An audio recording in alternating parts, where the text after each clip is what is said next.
Good morning everyone, so today we're at a Citroen.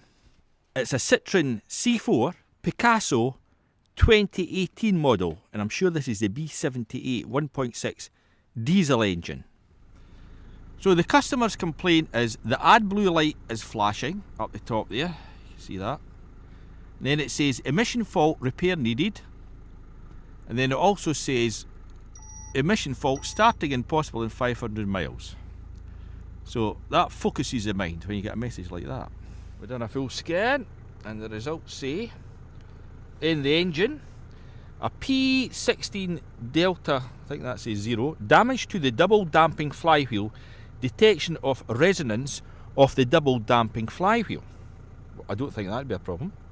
A P2204 NOx sensor faulty measurement of the NOx content. And a P2201 NOx sensor measurement of the NOx content blocked.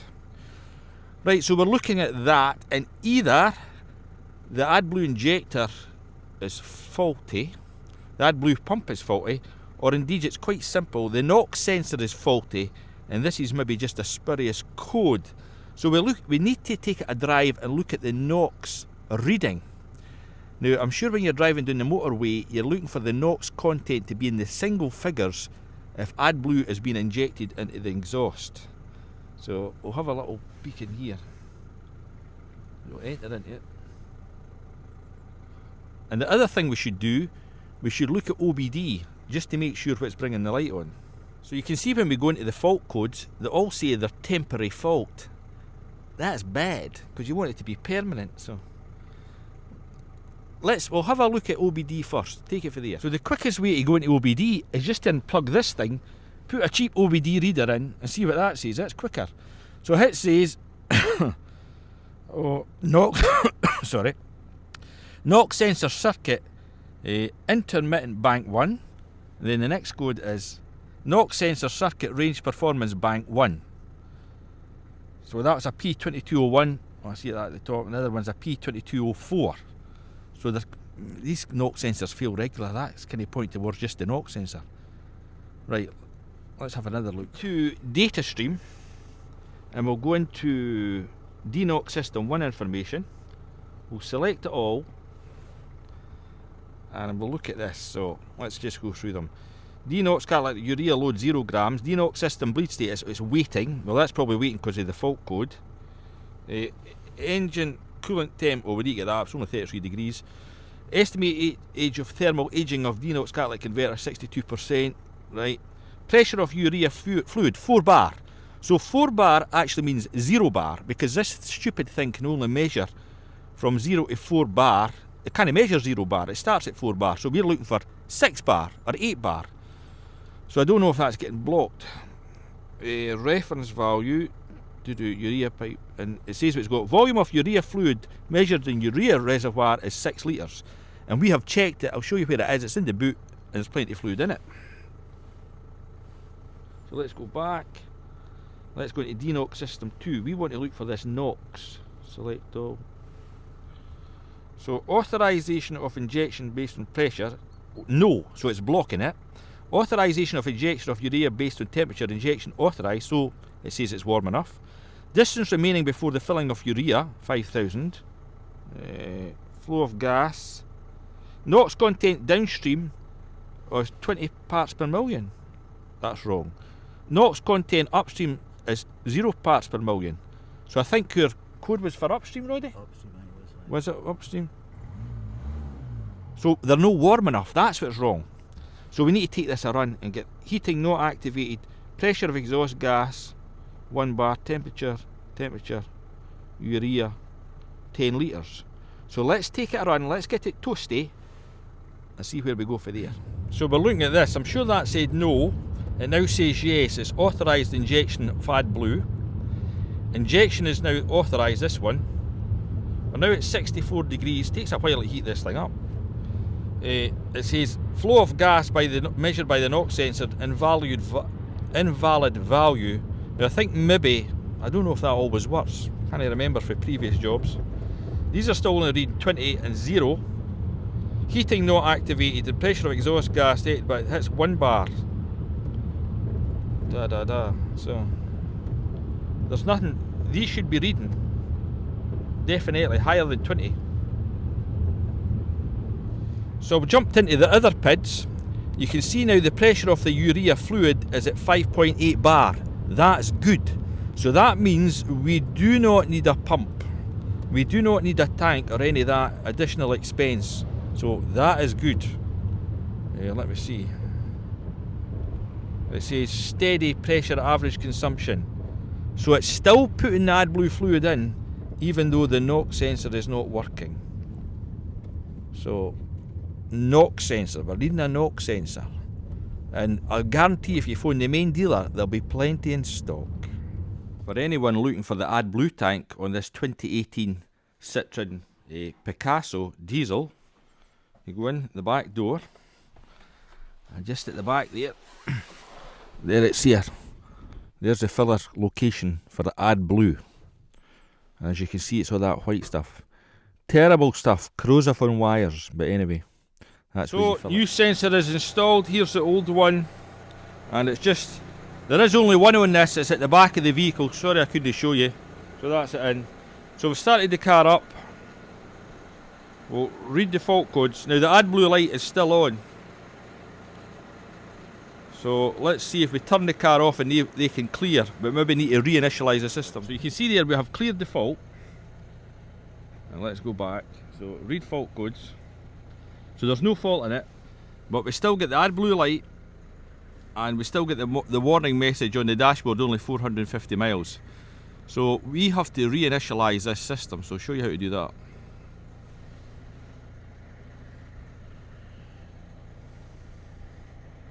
So I think we'll switch ignition back on. We'll come out of that. We'll go to special function.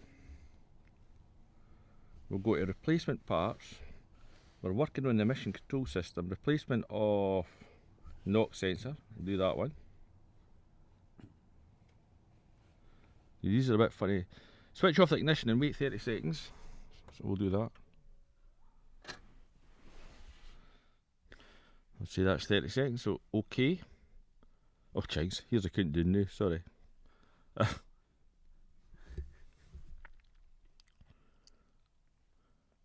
Right, switch on ignition again. I think you've got to give it 2 presses to put it on. Okay. Reinitialisation successful. Okay. So let's start the car and see if the AdBlue warning light has disappeared.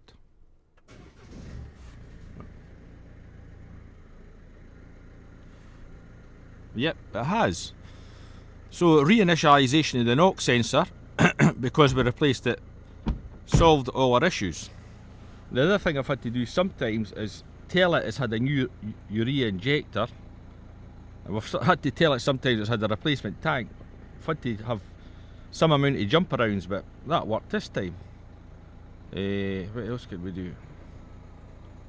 I think it's maybe work with emission control. This one here, reinitialisation of the DNOx system faults. Sometimes you've got to do that to get the system to kick back in. So we're going to take it a run, look at our figures and see how we get on. So we've just started taking it for a run with the new part fitted. So you can see we're only at 30 degrees. Authorisation of urea, no. And let's see here. Flow of exhaust invalid, no worry about that yet. NOx content downstream 20 parts per million, that's the one we want to watch. Heating not activated, so it's not going to work if it's not heated.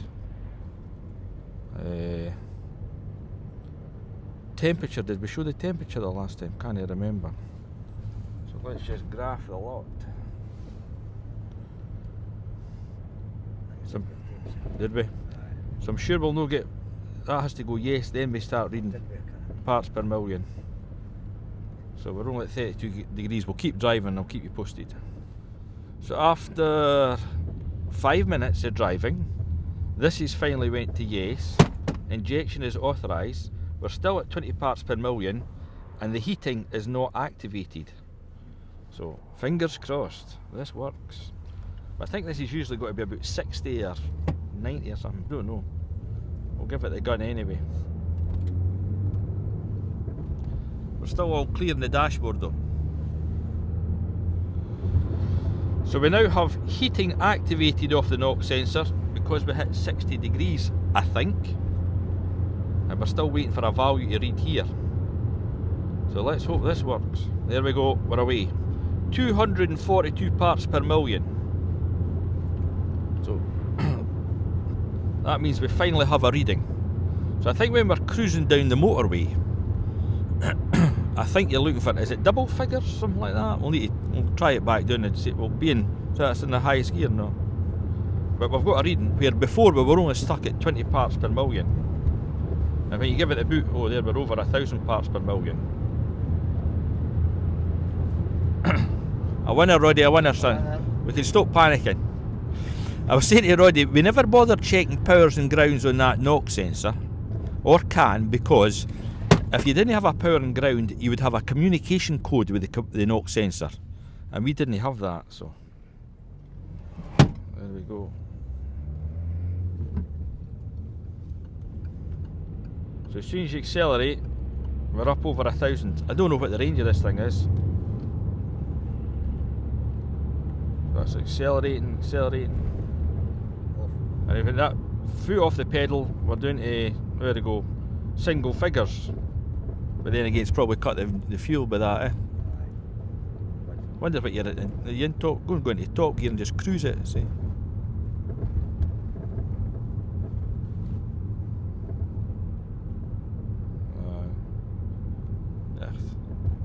It's hard to get up to speed, but that's a fix anyway. We'll look at the fault codes.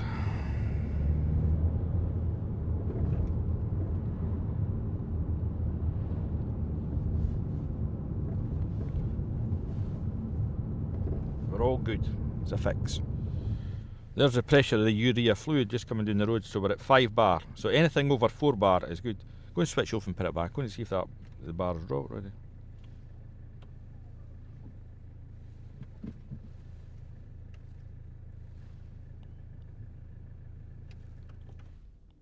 I just put it back on again. It goes back to 4 bar. Go and start it, my man, see. There we go, it shoots right up to 6 bar. So that's quite a good reference for us. It goes up to 6 bar. I'm sure it can go up to 8 bar.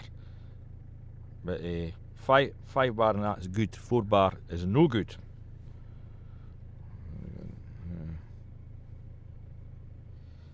There we go. Sitting at idle, we're showing 43 parts per million. Go and just kind of cruise it, Roddy, at say 3,000 RPM.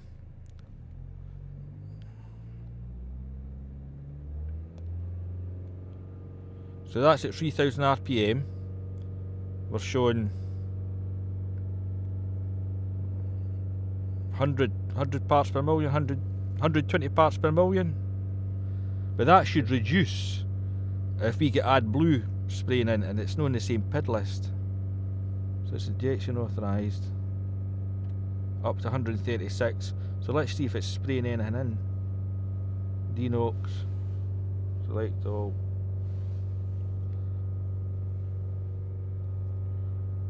So we're still at 5 bar, but we need these ones, quantity of urea injected, we need these to. So whether this does this when we're just sitting here or not, I don't know.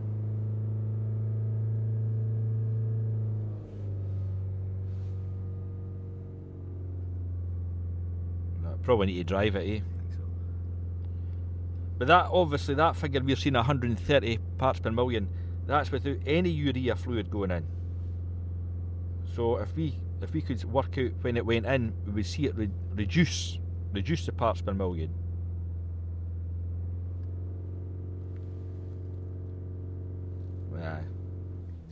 So I think we've been here before.